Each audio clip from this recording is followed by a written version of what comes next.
आप सबको हम फिर से आज की आराधना की सभा में स्वागत करते हैं। परमेश्वर भला है, उसकी करुणा सदा की है। आइए फिर से ये मौका है कि हम परमेश्वर की, आज जबकि परमेश्वर का दिन है, हम परमेश्वर के नाम की स्तुति, प्रशंसा और महिमा करेंगे। इससे पहले कि परमेश्वर की आराधना में चलेंगे, मैं आपको याद दिलाना चाहता हूँ भजन संहिता उसका 147 147 में इस प्रकार लिखा है, यहाँ की स्तुति करो क्योंकि वो भला है। उसकी स्तुति करनी मनोभावना है, मनोभावनी है, क्योंकि परमेश्वर हमारा अति सुंदर है। 10,000 से भी सुंदर परमेश्वर है। आइए सुंदर परमेश्वर का जो कि मनोभावना है, हम मिलकर कुछ गीतों को गाएंगे, परमेश्वर के नाम की महिमा करेंगे, आनंद करेंगे। गीत आप जानते हैं, यहोवा चरवाहा मेरा, कोई घटी मुझे नहीं है। सब कोई मिलकर मेरे साथ परमेश्वर की आराधना करें।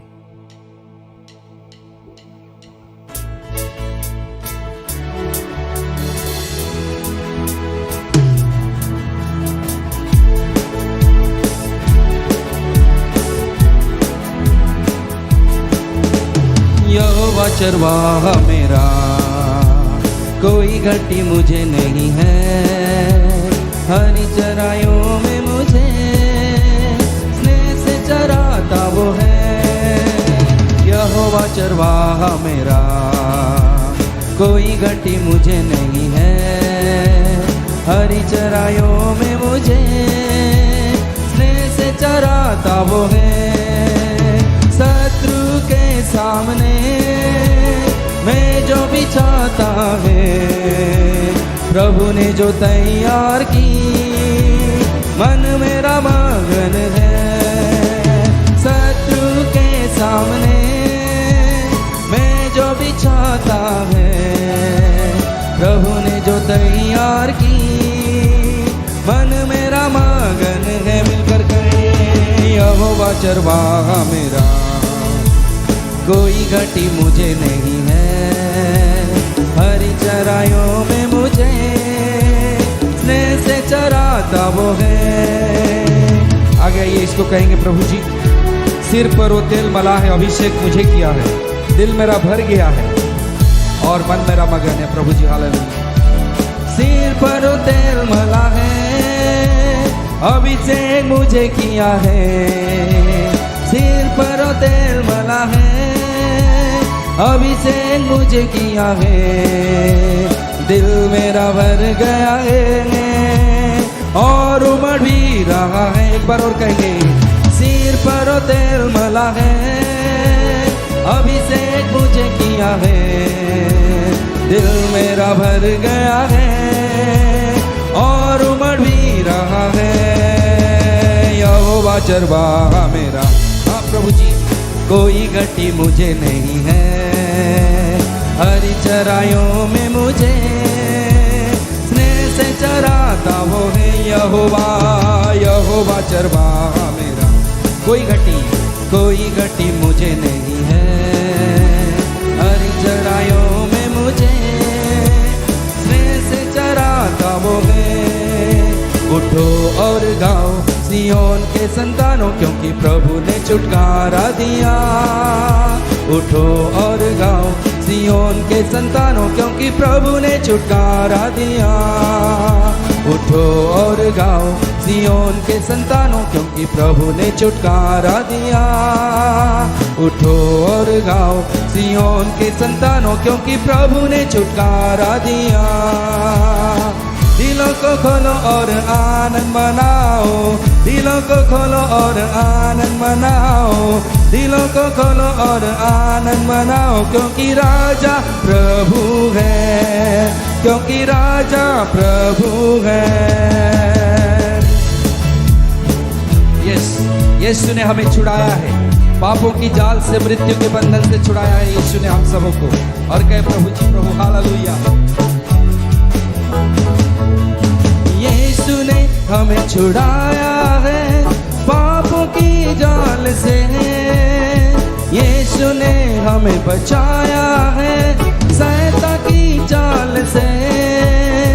यीशु ने हमें छुड़ाया है पापों की जाल से।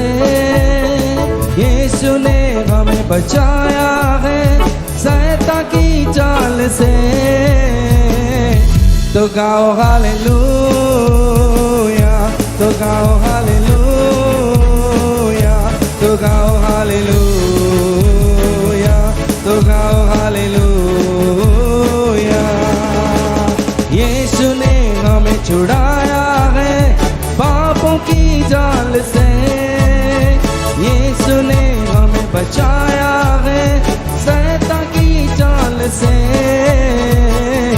तो गाओ हालेलुया, तो गाओ हालेलुया, तो गाओ हालेलुया, तो गाओ हालेलुया। शालोम शांति और सलाम लाए हैं आपके नाम, शालोम शांति और सलाम मेरे यीशु का पैगाम। ओ शालोम शांति और सलाम लाए हैं आपके नाम, शालोम शांति और सलाम मेरे यीशु का पैगाम। तो गाओ हालेलुया, तो गाओ हालेलुया, तो गाओ हालेलुया, तो गाओ हालेलुया, तो गाओ हालेलुया, तो गाओ हालेलुया, तो गाओ हालेलुया, तो गाओ हालेलुया। बोले यीशु मसीहा की जय। आइए हम अपने आंखों को बंद करेंगे। सचमुच में जिन दिनों के बीच में हम रह रहे हैं, इसमें हम परमेश्वर की आशीषों को, उसकी करुणा, उसकी दया, जो भलाई जो हमारे लिए है, आइए उसे कहे प्रभु जी मैं अपने हृदय को तेरे पास लेकर आया हूँ प्रभु जी, और मैं ये कहता हूँ पिता कि करुणा और भलाई सदा मेरे साथ बनी रहते हैं प्रभु जी।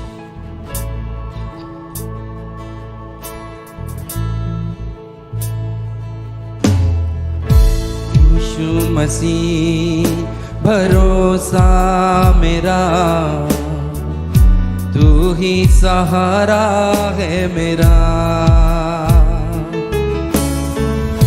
मुश्किल समय में तू ही दिलासा, साथ रहेगा तू सदा। यीशु मसीह तू भरोसा मेरा, तू ही सहारा है मेरा, मुश्किल समय में तू ही दिलासा, साथ रहेगा तू सदा। करुणा भलाई तेरी सदा रहेगी मुझ पर, तेरी विश्वास योग्यता देखूंगा मैं उम्र भर, मैं हाथ उठाकर गाऊंगा यीशु तेरा नाम रहे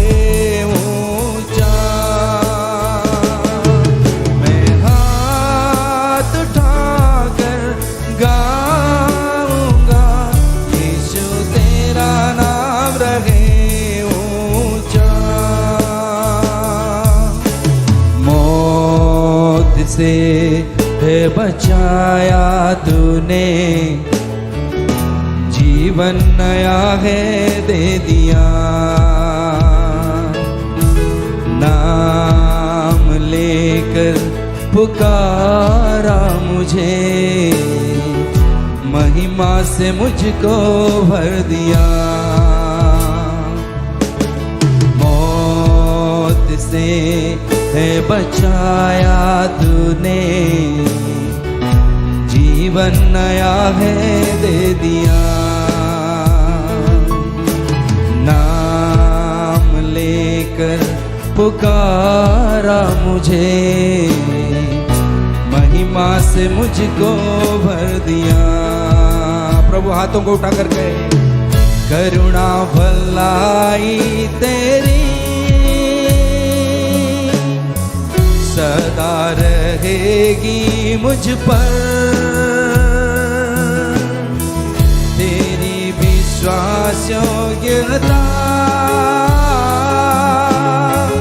देखूंगा मैं उम्र भर। हाथों को उठा कर कहे, हम हाथ उठाकर गाएंगे, यीशु तेरा नाम रहे ऊंचा। हम हाथ उठाकर गाएंगे, यीशु तेरा नाम रहे ऊंचा। करुणा भलाई तेरी सदा रहेगी मुझ पर, तेरी विश्वास योग्यता देखूंगा मैं उम्र भर। मैं हाथ उठाकर गाऊंगा, यीशु तेरा नाम रहे ऊंचा। मैं हाथ उठाकर गाऊंगा, यीशु तेरा नाम रहे ऊंचा। मिलकर कहे, करुणा भलाई, करुणा भलाई तेरी सदा रहेगी मुझ पर, तेरी विश्वास योग्यता देखूंगा मैं उम्र भर। हम हाथ उठाकर गाएंगे, यीशु तेरा नाम रहे ऊंचा। हाथों को उठाकर, हम हाथ उठाकर गाएंगे, यीशु तेरा नाम रहे ऊंचा। यीशु तेरा नाम रहे ऊंचा।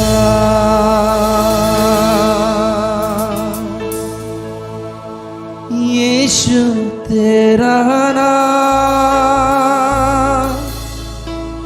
ऊंचा है,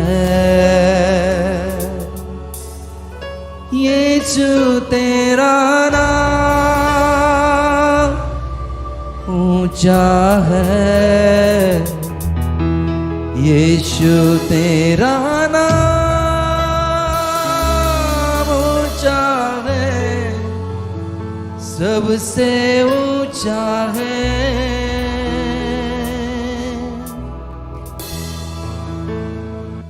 महिमा देंगे तुझको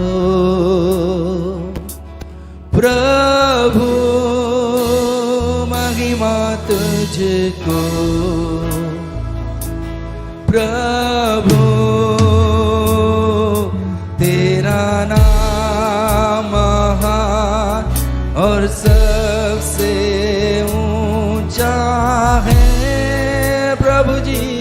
तेरा नाम महान और सबसे ऊंचा है। आदर देंगे तुझको प्रभु, आदर तुझको प्रभु।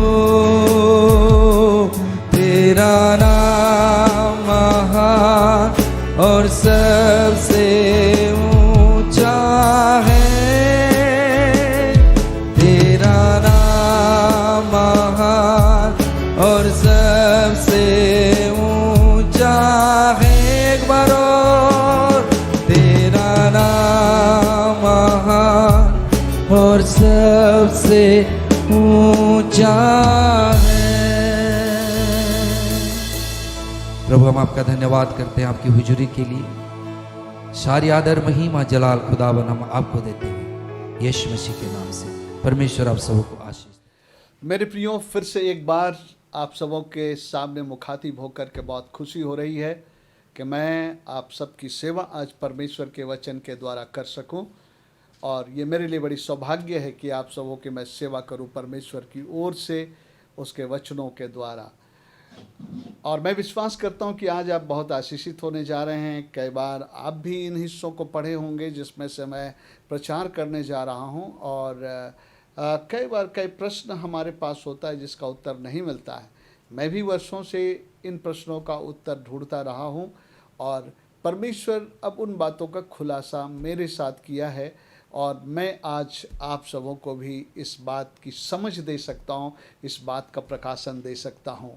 सो मेरे प्रियो, आज के संदेश के लिए जो वचन पवित्र आत्मा ने अगुवाई की है आप लोगों के साथ शेयर करने के लिए है, ये है पहला यूहन्ना की पत्री, उसका 5वां अध्याय और उसका 16 और 17 पद। निश्चय आप जब इसको पढ़े होंगे तो कई बार आपके अंदर में भी कई विचार आए होंगे। आइए हम लोग पढ़ते हैं। पहला यूहन्ना उसका 5 अध्याय उसका 16 और 17 पद। यदि कोई अपने भाई को ऐसा पाप करते देखे जिसका फल मृत्यु ना हो तो विनती करे और परमेश्वर उसे उनके लिए जिन्होंने ऐसा पाप किया है जिसका फल मृत्यु ना हो जीवन देगा। पाप ऐसा भी होता है जिसका फल मृत्यु है, जिसके विषय में मैं विनती करने के लिए नहीं कहता। सब प्रकार का अधर्म तो पाप है, परंतु ऐसा पाप भी है जिसका फल मृत्यु है। ये वचन थोड़ी कंफ्यूज करने सा लगता है जब हम लोग इसको पढ़ते हैं। जब हम लोग इस वचन को पढ़ें तो यहाँ पर 2 प्रकार के पाप के विषय में जो है बतलाता है। एक पाप जिसके विषय में यूहन्ना ये कह रहा है कि अगर कोई लोग ऐसे पाप में हो तो तुम उसके लिए विनती करो, प्रार्थना करो। ऐसे पाप जिसका फल मृत्यु ना हो और परमेश्वर उसे जीवन देगा। लेकिन दूसरी ओर वो ये भी कहता है पर ऐसा भी पाप है जिसका फल मृत्यु है, इसके विषय में मैं विनती करने के लिए तुमसे नहीं कहता हूँ। सो यहाँ पर 2 बातें हैं। ऐसा पाप है जिसका फल मृत्यु नहीं है, उसके लिए तुम प्रार्थना करो ताकि परमेश्वर उनको जीवन देगा। लेकिन उनके लिए प्रार्थना करने के लिए वो नहीं कह रहा है जो ऐसे पाप के भागी हैं जो मृत्यु को लाता है। आपको बड़ा कन्फ्यूजन हो रहा होगा क्योंकि आपके स्मरण में एक वचन होगा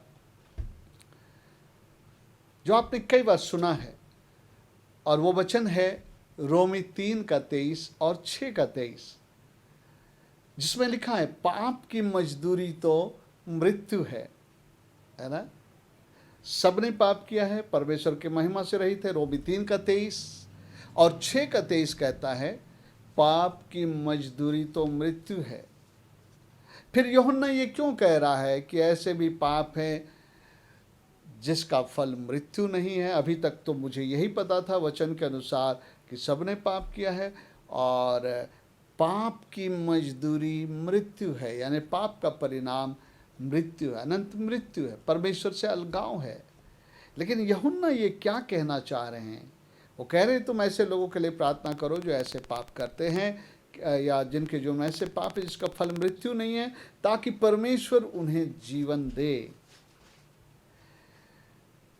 मेरे प्रियो, इस हिस्से को समझने के लिए हमें सबसे पहले एक प्रश्न का जवाब देना होगा, क्योंकि यहाँ कन्फ्यूजन है। पाप की मजदूरी तो मृत्यु है, लेकिन फिर यहाँ यूहन्ना कह रहा है कि ऐसे पाप है जिसका फल मृत्यु नहीं है। कैसे परमेश्वर के वचन में मतलब कि विरोधाभास है? मेरे प्रियो, कोई विरोधाभास नहीं है। जब हम इस बात को समझेंगे तो हमें स्पष्ट हो जाएगा, यहाँ पर कोई विरोधाभास नहीं है। इसलिए हमें आज ये सबसे पहले ये समझने की आवश्यकता है, एक प्रश्न हमको अपने आप से करने की आवश्यकता है कि यह पुस्तक यूहन्ना की पत्री किन लोगों को संबोधित किया गया है, किन से यूहन्ना बातचीत कर रहा है। तब आपको कन्फ्यूजन दूर हो जाएगा और आपके सामने बातें खुलने लगेंगे। मेरे प्रियो, ये पुस्तक यूहन्ना की पत्री ये आम लोगों से बात नहीं कर रहा है, संसार से बातें नहीं कर रहा है, लेकिन ये विश्वासियों से बातें कर रहा है और ये विश्वासियों के लिए लिखा गया है। क्योंकि जब हम लोग एक अध्याय को खोलते हैं पहला यूहन्ना, तो हम लोग देखते हैं ये उन लोगों से यूहन्ना बातें कर रहा है जिन लोगों का यीशु मसीह के साथ और पिता के साथ सहभागिता है, फेलोशिप है। और फेलोशिप होने का एक जो सबसे सामान्य अर्थ है कि पहले पाप के कारण परमेश्वर के साथ कोई संगति नहीं थी, क्योंकि पाप परमेश्वर से अलग करता है। इसलिए जब इन लोगों ने पापों से मन फिराया तो जो है इनकी पापों की इनको क्षमा मिली, परमेश्वर के साथ उनका संगति बन गया, परमेश्वर से वो जुड़ गए हैं। क्योंकि आइए हम लोग देखते हैं, इसमें लिखा है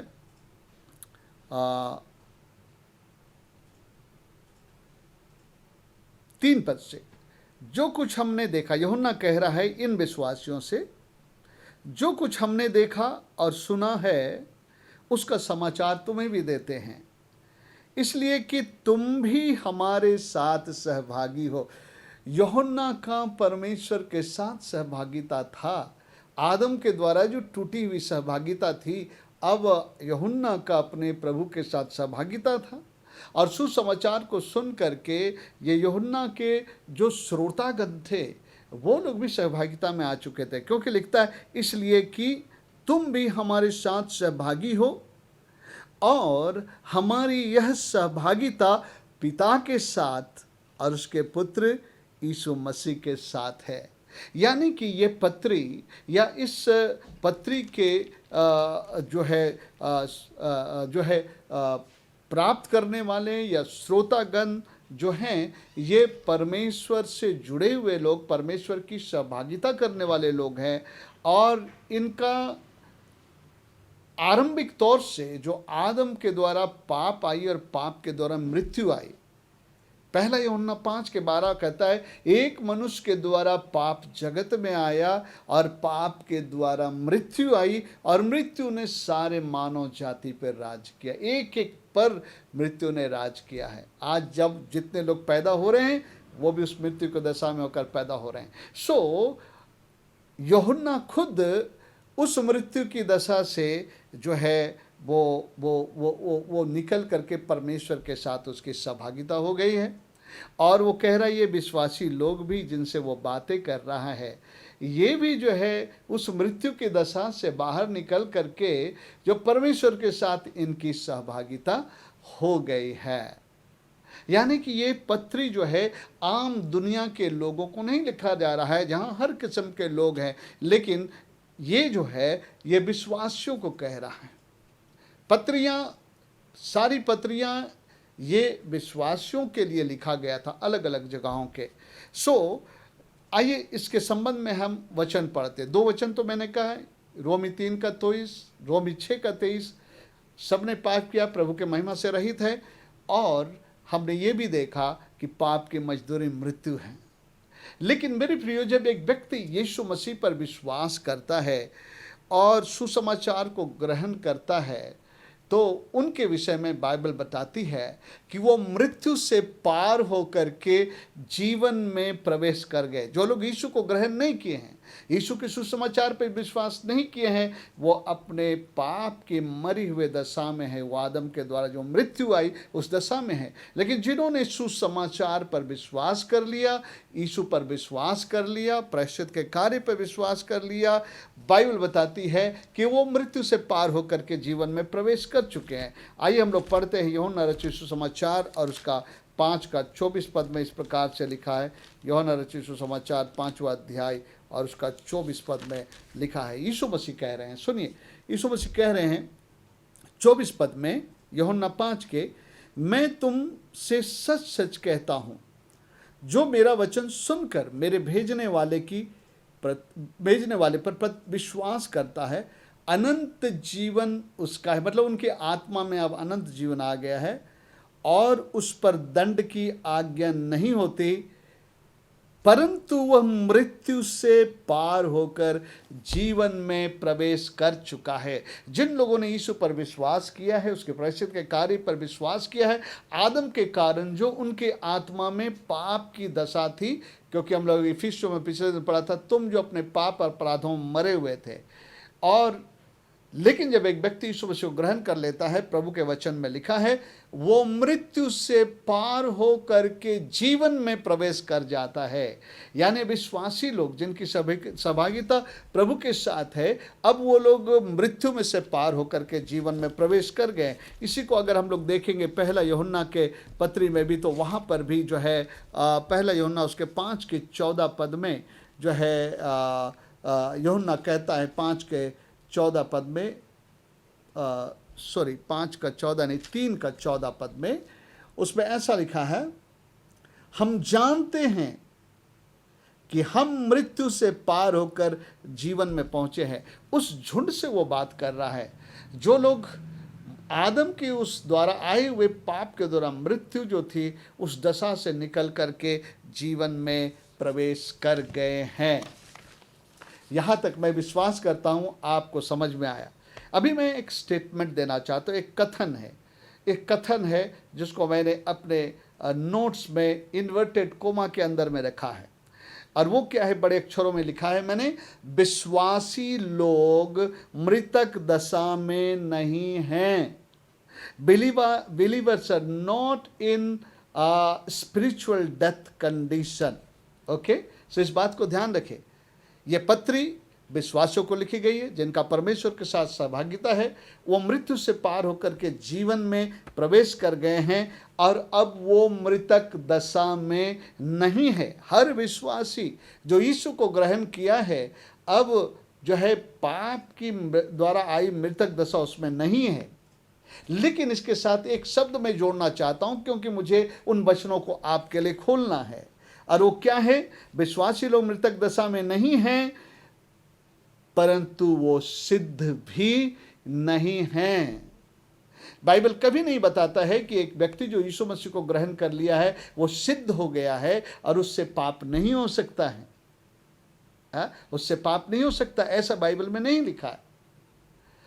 इसलिए हम एक वचन को पढ़ते हैं, पहला यूहन्ना उसका 2 अध्याय उसके 1 पद को हम लोग पढ़ते हैं।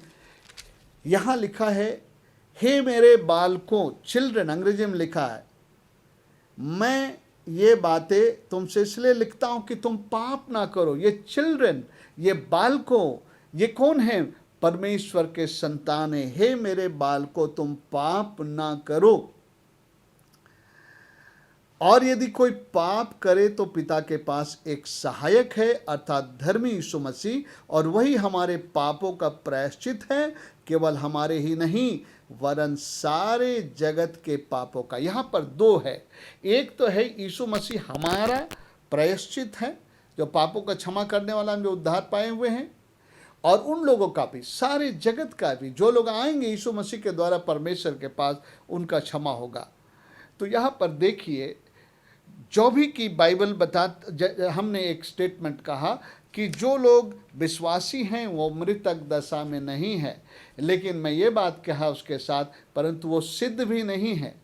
उसका मतलब है कि अभी भी उनसे पाप हो सकता है। यीशु मसीह को जीवन देने के बाद, मृत्यु से बाहर आने के बाद, बाइबल ऐसा कहीं नहीं लिखा है कि हम में कोई पाप नहीं है या ना हो सकता है।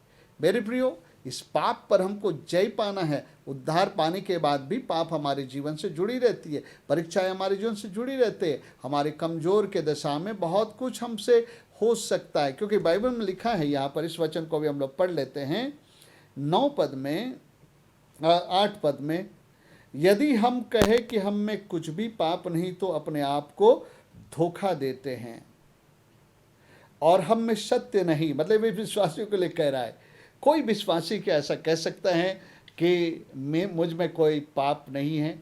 जरूर वो, जब हम यीशु मसीह को ग्रहण करते हैं तो पाप के ऊपर हमें जय मिलता है, लेकिन हम तुरंत इमीडिएटली सिद्ध नहीं हो जाते हैं, क्योंकि लिखा है कि कोई भी विश्वासी ऐसा नहीं कर सकता। यदि हम कहें कि हम में कुछ भी पाप नहीं तो अपने आप को धोखा देते हैं और हम में सत्य नहीं।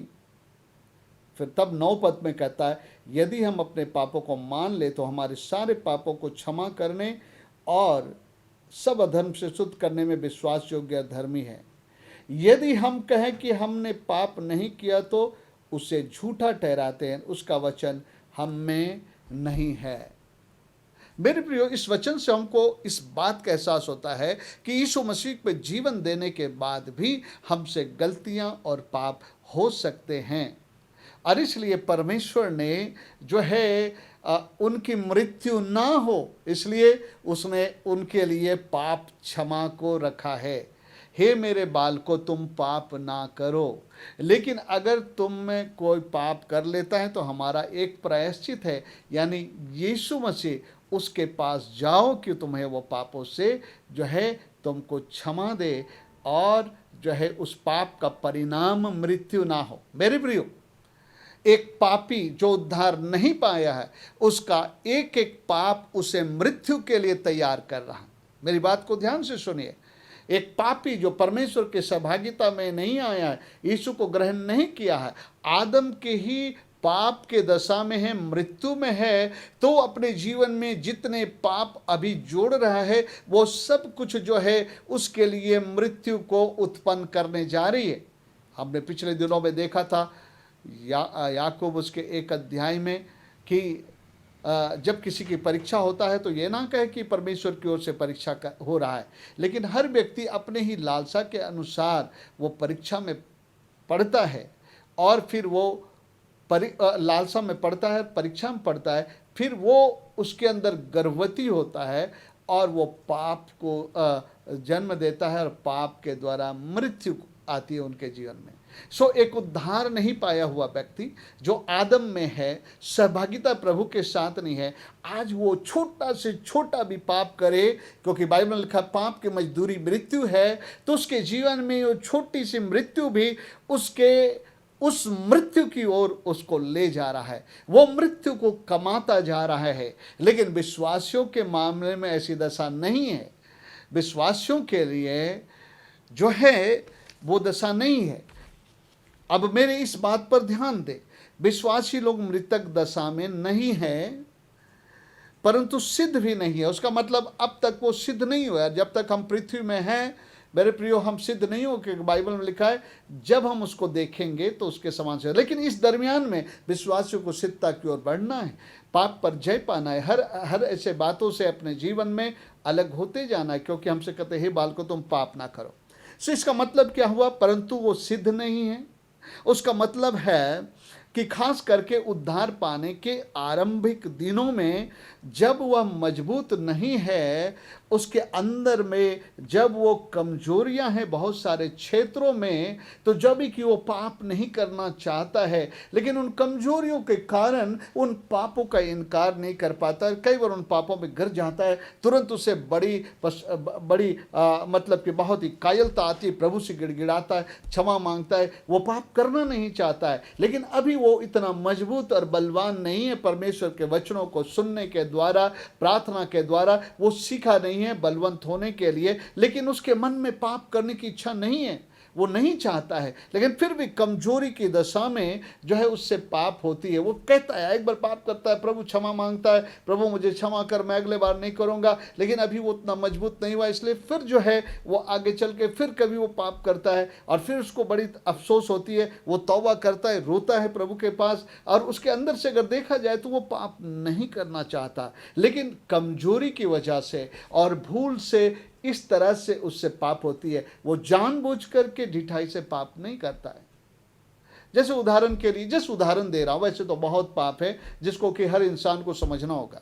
इवन मैं भी याद करता, जब मैंने यीशु मसीह को जीवन दिया और मुझे ऐसा लगा कि प्रभु को जीवन देने के बाद, स्वीकार करने के बाद मेरे पाप सब मिट जाएंगे, धुल जाएंगे, अब मेरे जीवन में कोई पाप नहीं आएगा। लेकिन वो प्रभु को जीवन देने के बाद ऐसा लगा कि मैं और भी ज़्यादा पाप मेरे जीवन को घेरे हुए है और मैं जो हूँ कई बार कमज़ोर हो जाता। जिन पापों में पहले जीवन था उसको नहीं जीना चाहता, लेकिन फिर गिर जाता, परमेश्वर से क्षमा मांगता, फिर उठता, प्रभु से मैं प्रार्थना करता, मुझे बल दे, मुझे सहायता कर। मैं उपवास करता, प्रार्थना करता, वचनों को पढ़ता और धीरे धीरे जो है सीखने लगा कि कैसे मैं उसमें से जय पाऊँ। तो मेरे प्रियो, ऐसी कमजोरी की दशा में जब हम मजबूत नहीं हुए हैं, जो भूल चूक है, गलतियां हैं और पाप जो कमजोरी के कारण हो जाता है, वो जानबूझ के पाप नहीं होती है, तो ऐसे पापों के लिए क्षमा है, बाइबल में लिखा है।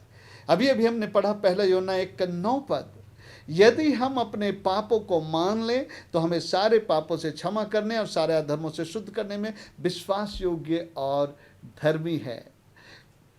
पहला यूहन्ना 2:1 में कहा, हमने पढ़ा, हे बालको मतलब ये परमेश्वर के संतान, हे बालको मैं तुमसे कहता हूं पाप मत करो, क्योंकि अब तुमने यीशु मसीह को जीवन दे दिया है। लेकिन अगर तुमसे पाप हो जाता है तो हमारा प्रायश्चित है, यीशु मसीह उसके पास हो, तुम्हें क्षमा करेगा। ये पाप आपको मृत्यु में नहीं ले जाएगी, लेकिन एक पाप की दशा में मरा हुआ एक व्यक्ति छोटी सी भी पाप करेगा तो वो मृत्यु की ओर उसको ले जाएगा। लेकिन एक विश्वासी जो कमजोरी, निर्बलता में और जो जानबूझकर ढिठाई से नहीं करता है, उसके लिए क्षमा है।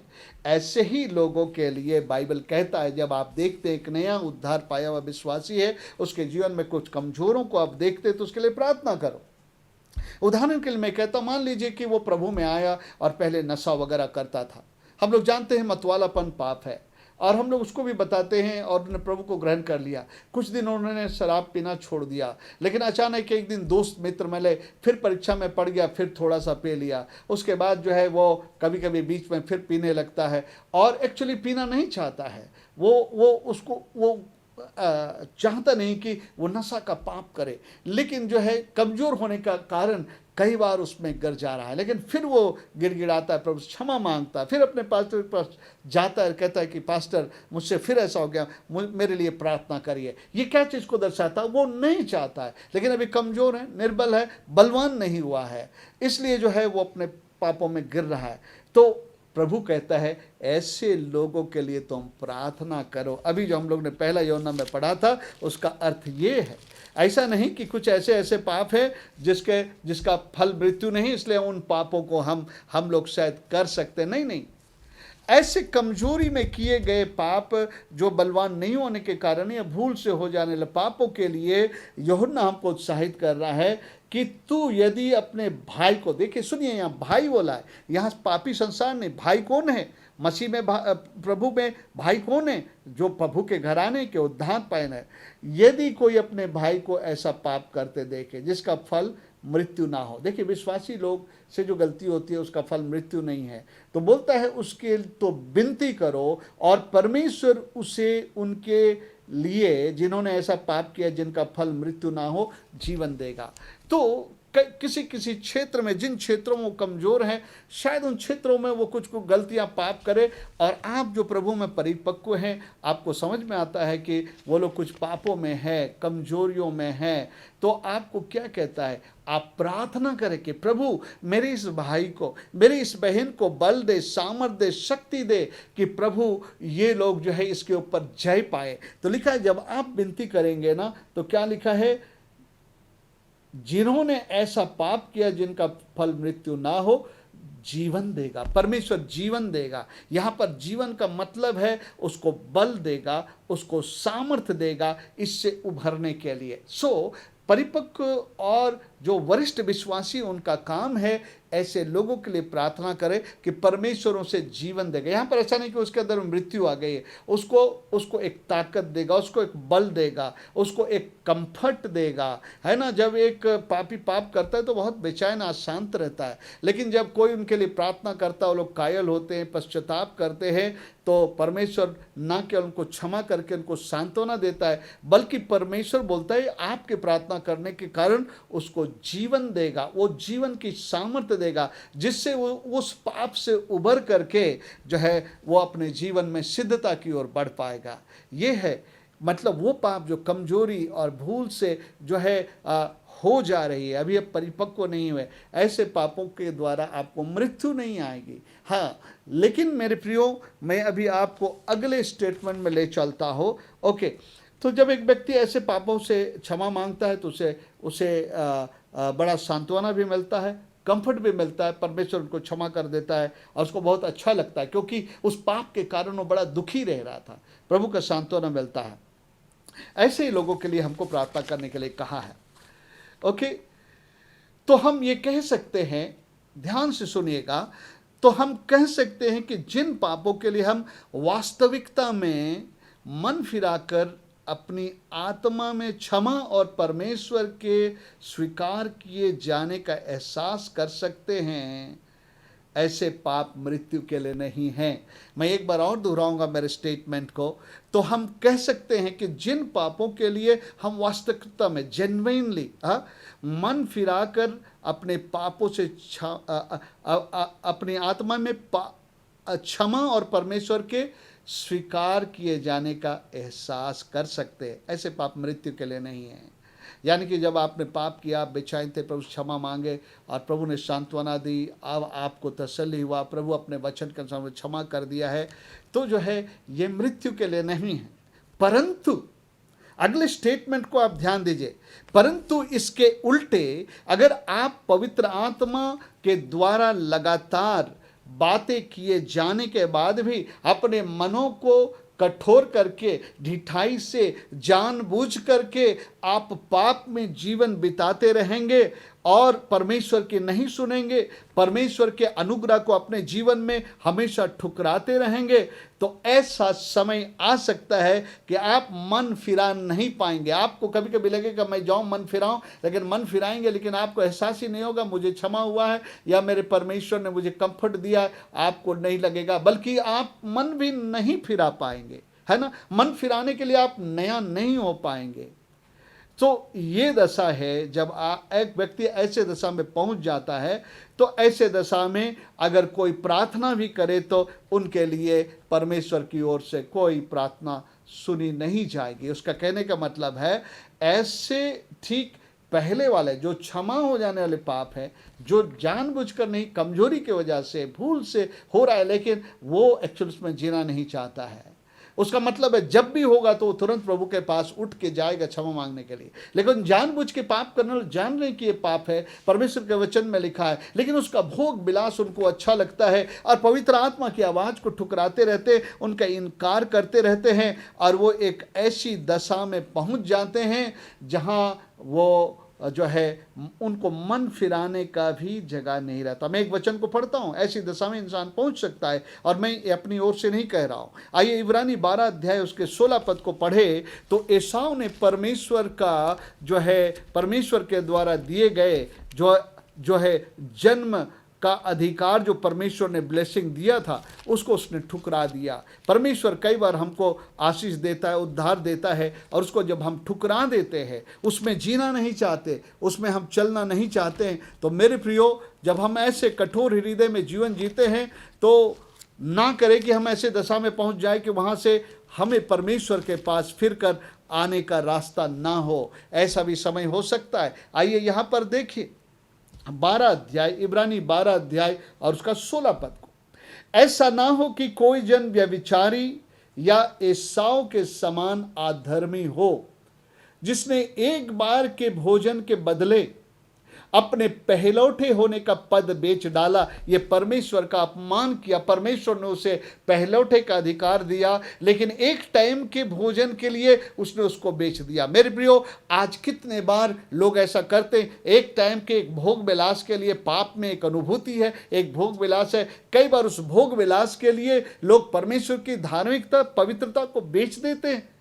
उसके उद्धार को वो ठुकरा देते हैं। पवित्र आत्मा जब बातें करता है कि तुम पाप कर रहे हो, तो वो उसको ठुकरा देते हैं, और अगर उस ठुकराते ठुकराते ठुकराते ठुकराते उसी जीवन में जी रहे हैं, तो आगे सुनिए क्या लिखता है यहाँ पर 17 पद में, तुम जानते हो कि बाद में जब उसको रियलाइज हो गया कि मेरा जो है जन्म पहलौठे का अधिकार खो चुका है और वो परमेश्वर से आशीष पाना चाहता था, और यहाँ पर जो है उसका पिता उसको बताता है कि अब तुम्हारे लिए कुछ नहीं रह गया, उसको परमेश्वर ने किस रीति से देखा।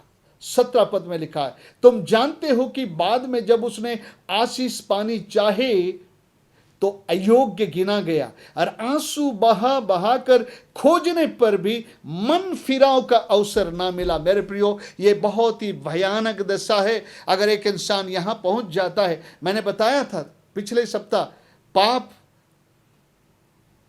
अपराध और अधर्म, ये तीनों अलग अलग पाप के रूप हैं। पाप करने वाला पाप को जान भी सकता है, ना भी जान सकता है, अज्ञानता में वो पाप करता रह सकता है। अपराध वो है कि वो जानता है ये पाप है लेकिन फिर भी कर रहा है, लेकिन अपराध करने के बाद भी प्रभु से क्षमा मांग लेता है जब पवित्र आत्मा कायल करती है। लेकिन अधर्म की दशा जो है, उसको पाप करने के बाद पश्चाताप नहीं करने देता है या उसमें बने रहने देता है। धीरे धीरे धीरे इतना होता है कि वो एसाव की तरह मन फिराव के लिए उसको मौका भी ना मिले, ऐसे जगह में पहुंच जाता है। और जब ये दशा में आदमी पहुंच जाता है तो मेरे प्रियो, उसके बाद परमेश्वर भी दुआ नहीं सुनता है। मैं आपको बाइबल में एक वचन मैं सुनाना चाहता हूं, और मेरे प्रियो, कई बार जो है हम लोग नहीं जान सकते किसके साथ ये दशा है ऐसे में, लेकिन अगर हम प्रभु के करीबी और नजदीकी है ना, तो जब आप प्रार्थना करने जाएंगे, आप परमेश्वर के एक घोषणा को आप समझ पाएंगे, सुन पाएंगे कि परमेश्वर नहीं चाहता कि अब उसके लिए प्रार्थना हो। मेरे प्रियो, मैं नहीं चाहता कि कोई भी इंसान इस जगह पे जाए और वो जो है प्रभु के पास वो लौट आए और प्रभु से क्षमा पाए। चाहे तुम्हारा पाप लाल रंग का क्यों ना हो, वो क्षमा करना चाहता है। लेकिन अगर आपने परमेश्वर के उस दया के समय को, आपको बार बार याद दिलाने के समय को अगर आप ठुकराते जाते, तो शायद एक दिन ऐसा समय आएगा कि आप जो है आप पश्चाताप नहीं कर पाएंगे। पिछले बार भी मैंने एक वचन को पढ़ा था और आज भी मैं पढ़ूंगा।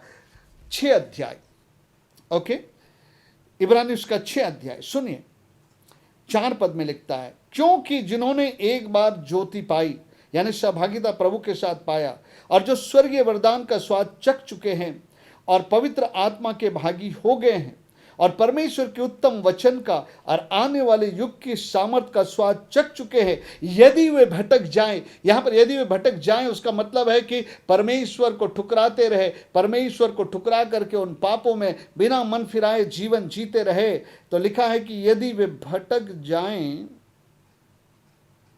तो उन्हें मन फिराव के लिए फिर नया बनाना। इस शब्द को नोट कर लीजिएगा, अनहोना है। It is impossible for them to return and repent.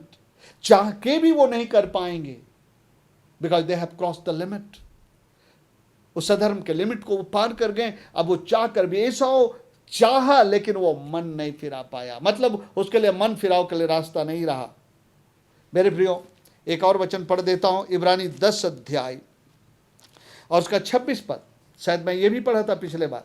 क्योंकि सच्चाई की पहचान प्राप्त करने के बाद, मतलब उद्धार पाए हुए लोग सच्चाई की पहचान प्राप्त करने के बाद यदि हम जानबूझकर पाप करते रहे, ध्यान सुनिए, जानबूझ करके, प्रभु आपको बताया पाप है, आपने कर लिया, पवित्र आत्मा कायल किया कि यह अच्छा नहीं है, पाप मत करो, लेकिन आपने मन नहीं फिराया, फिर वही पाप में आप कंटिन्यू किए, फिर पवित्र आत्मा बोल रहा है, फिर भी आप कंटिन्यू कर रहे हैं, जानबूझकर पाप करते रहे, तो पाप के लिए फिर कोई बलिदान बाकी नहीं है। सुन लीजिए, और कोई बलिदान बाकी नहीं है।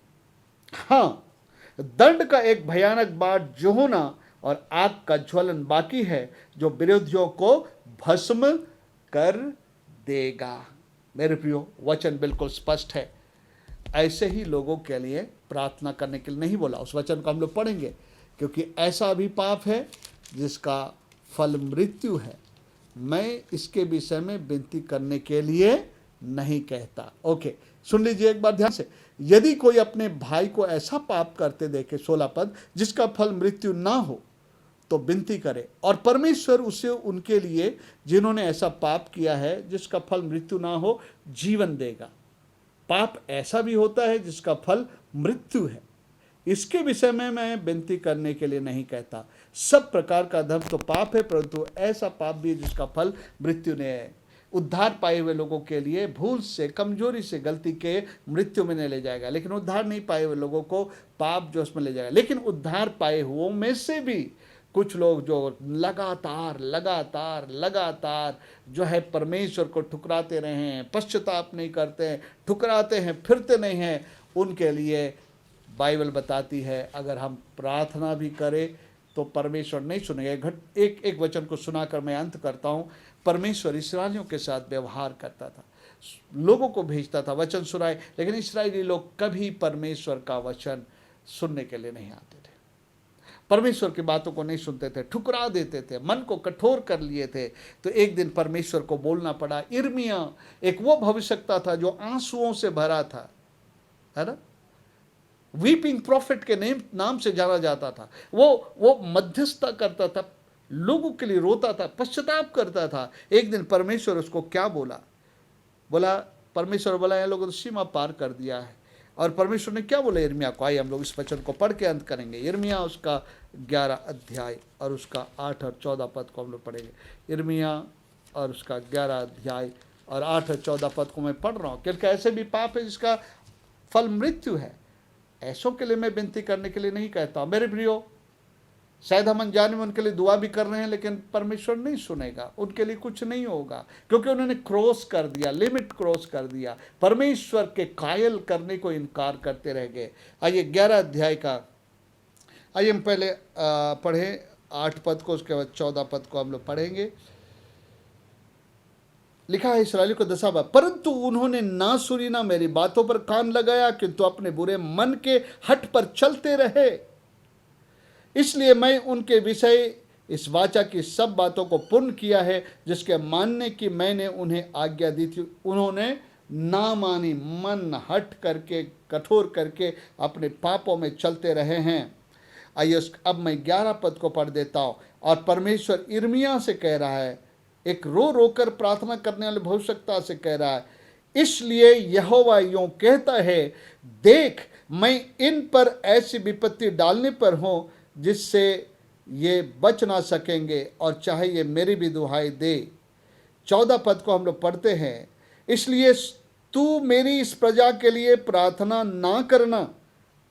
मैं तेरी दुआ सुना करता हूँ, लेकिन अब मैं कह रहा हूँ इनके लिए प्रार्थना ना करना, मैं सुनने वाला नहीं हूँ। मैंने इसलिए तुम मेरी इस प्रजा के लिए प्रार्थना ना करना, ना कोई इन लोगों के लिए ऊंचे स्वर से विनती करे, क्योंकि जिस समय वे अपनी विपत्ति के मारे मेरी दुहाई देंगे तब उनकी ना सुनूंगा। ऐसा व्यक्ति भी जब अपने उस भयानक परिस्थिति को देख करके परमेश्वर को गिड़गिड़ाने के लिए आएगा, प्रभु मुझे क्षमा कर, मुझे दया कर, लेकिन परमेश्वर के दासों को भी प्रभु मना कर रहा है कि ऐसों के लिए तुम विनती करने के लिए नहीं कहता हूँ। इन्होंने परमेश्वर को ठुकरा दिया, पवित्र आत्मा की आवाज़ को ठुकरा दिया। मेरे प्रियो, आज कहीं ऐसी बात तो नहीं है, पवित्र आत्मा कायल करती रही, अभी भी कायल हो रहे, लेकिन आप लौटे नहीं हैं। कल तक भी आपने उनको कंटिन्यू किया है, या आज दिन तक भी कंटिन्यू किया है। मेरे प्रियो, पता नहीं आपका घड़ी समाप्त होने जा रहा है, पता नहीं वो आपकी सीमा जो परमेश्वर की दया को पाने का खत्म हो रहा है, क्योंकि बाइबल प्रभु यिर्मयाह को बोला मत प्रार्थना कर।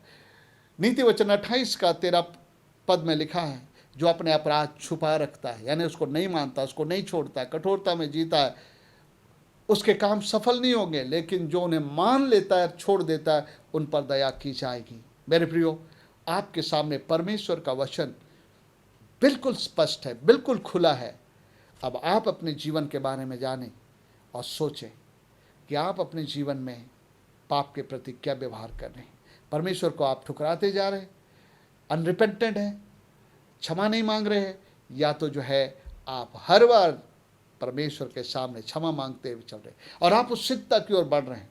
आप दिन प्रतिदिन उन पाप और अपवित्रता और उन बुराइयों पर जय पाते हुए बढ़ रहे हैं। आपका एक ही लक्ष्य है कि मैं इन सब पर जय पाकर अपने प्रभु के लिए पवित्र बनूं।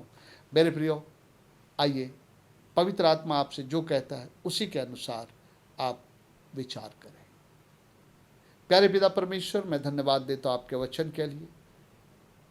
मैं प्रार्थना करता हूँ एक एक क्षण के लिए आज अपने वचन से बोल और बातचीत कर, ताकि कोई उस दशा में ना पहुंचे, ऐसे पाप के दशा में जिसका फल मृत्यु है। और प्रभु परमेश्वर, उद्धार पा करके भी अपने उद्धार को ना खोए। अनुग्रह कर, दया कर, आपके पवित्र हाथ में सौंपता हूँ यीशु के नाम में, आमीन।